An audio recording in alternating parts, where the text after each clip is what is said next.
আমন্ত্রণ সংবাদ রাতে, সাথে আছি বিপাশা চক্রবর্তী। মৃত্যুদণ্ড থেকে খালাস পেলেন জামায়াতের সাবেক ভারপ্রাপ্ত secretary general ATM Azharul Islam. রায়ের পর্যবেক্ষণে আন্তর্জাতিক অপরাধ ট্রাইব্যুনালের রায়কে ভুল উল্লেখ করে বিচারের নামে অবিচার হয়েছে বলে জানান সর্বোচ্চ আদালত। এদিকে তাঁর আইনজীবী শিশির মনির জানিয়েছেন, বুধবার সকালে বাংলাদেশ মেডিকেল বিশ্ববিদ্যালয় হাসপাতালের প্রিজন সেল থেকে মুক্তি পাবেন এটিএম আজহার। আরও জানাচ্ছেন সাবরিনা মজুমদার। ৭১-এর মানবতা বিরোধী অপরাধের মামলায় জামায়াত ও বিএনপির বেশ কয়েকজন নেতার ফাঁসি কার্যকর হয়েছে বহু আগে। এটিএম আজহারুল ইসলামও ফাঁসির দণ্ড মাথায় নিয়ে কারাগারে আছেন প্রায় ১৩ বছর। জুলাই গণ অভ্যুত্থানের পর পাল্টে যায় দৃশ্যপট। প্রশ্নের মুখে পড়ে আন্তর্জাতিক অপরাধ ট্রাইব্যুনালের আগের সব মামলার বিচার কাজ। জামায়াতের আবেদনের প্রেক্ষিতে রিভিউ পর্যায়ে যাওয়ার পর এটিএম আজহারের মামলা ফের আপিল শুনানির অনুমতি দেন সর্বোচ্চ আদালত। মঙ্গলবার রায়ের দিন ধার্য থাকায় সুপ্রিম কোর্ট প্রাঙ্গণে জড়ো হয় জামায়াতের নেতাকর্মীরা। রায় ঘোষণার আগেই এজলাস কক্ষ কানায় কানায় পূর্ণ হয়ে ওঠে। পরে অতীতের সব রেকর্ড ভেঙে এটিএম আজহারকে খালাস দেন আপিল বিভাগ। সর্বসম্মত রায়ে বলা হয়, সাক্ষ্য প্রমাণ পর্যালোচনা না করে আজহারের মৃত্যুদণ্ড বহাল রেখেছিলেন আদালত। নজিরবিহীন বিচার নামে অবিচার করা হয়েছিল।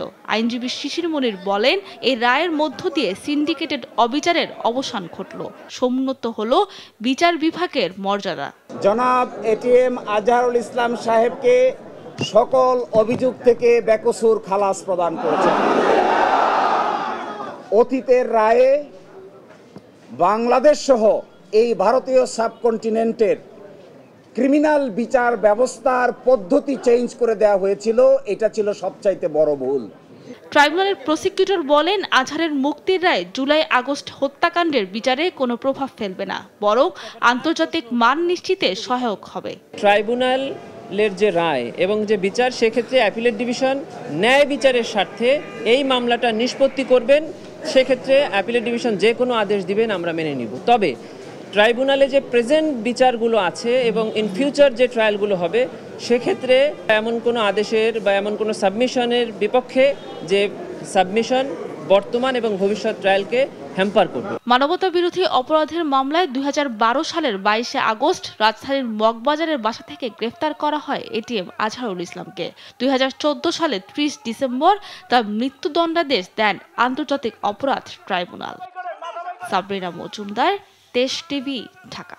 হজ যাত্রার শেষ ৪ দিনে সৌদি আরব যাবে অন্তত ১৭,৫০০ হজযাত্রী। যাত্রীর চাপ সামাল দিতে আরও অন্তত ২টি ফ্লাইট বাড়ানোর সিদ্ধান্ত নেওয়া হয়েছে বলে জানায় Hajj Agencies Association of Bangladesh HAAB. দুপুরে রাজধানীর আশকোনা হজ ক্যাম্পে এক সংবাদ সম্মেলনে সংগঠনটির মহাসচিব ফরিদ আহমেদ মজুমদার জানান, নির্দিষ্ট সময়ের মধ্যে সব হজযাত্রীকে সৌদি আরব পাঠানো হবে। যদি কোনো এজেন্সির গাফিলতির কারণে কেউ যেতে না পারে, তাহলে তাদের বিরুদ্ধে আইনানুগ ব্যবস্থা নেওয়া হবে। সংশ্লিষ্টরা বলছেন, শুরুর দিকে নির্দিষ্ট ফ্লাইটে হজ যাত্রী পাঠাতে না পারায় শেষের দিকে যাত্রীর জট তৈরি হয়েছে। বয়সের শর্ত পূরণ না হওয়ায় ১৩৬ জনকে ভিসা দেয়নি সৌদি আরব। এবছর নানামুখী চ্যালেঞ্জ থাকলেও দেশের ইতিহাসে সর্বোচ্চ সংখ্যক হজ যাত্রীর ভিসা হয়েছে বলে জানান তিনি।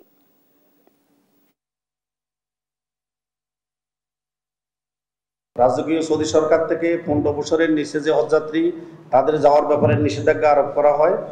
আমরা সেই হজযাত্রীগুলো ছিল ৬ শতাধিক। আমরা বেশিরভাগ হজযাত্রীকে প্রতিস্থাপন করার চেষ্টা করেছি। আমাদের বিভিন্ন রকম প্যাকেজ মূল্যের কারণে কিছু কিছু জায়গায় আমরা প্রতিস্থাপন করতে পারিনি। এই ১৩৬ জন সে সকল হজযাত্রী যাদের ভিসা হয়নি। যাত্রী সেবায় আন্তর্জাতিক মানদণ্ড নিশ্চিতে কর্মকর্তাদের সর্বোচ্চ প্রশিক্ষণ দিচ্ছে বেসামরিক বিমান চলাচল কর্তৃপক্ষ বেবিচক। মঙ্গলবার সকালে বেবিচক সদর দপ্তরে ফাউন্ডেশন ট্রেনিং কোর্স এবং অফিস ম্যানেজমেন্ট কোর্সের সনদ বিতরণী অনুষ্ঠানে এসব কথা বলেন সংস্থাটির chairman air vice marshal Mohammad Manzur Kabir Bhuiyan. এ সময় তিনি জানান, সিভিল অ্যাভিয়েশন একাডেমির আন্তর্জাতিকভাবে আইকা এবং ট্রেনার প্লাস গোল্ড মেম্বারশিপ অর্জন করেছে, যা বাংলাদেশের বেসামরিক বিমান খাতে প্রশিক্ষণের মান এবং গ্রহণযোগ্যতার প্রমাণ রেখেছে।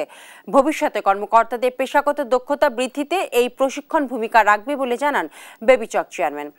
অনুষ্ঠান শেষে প্রশিক্ষণে অংশ নিয়ে ১৫০ কর্মকর্তার হাতে সনদ তুলে দেওয়া হয়।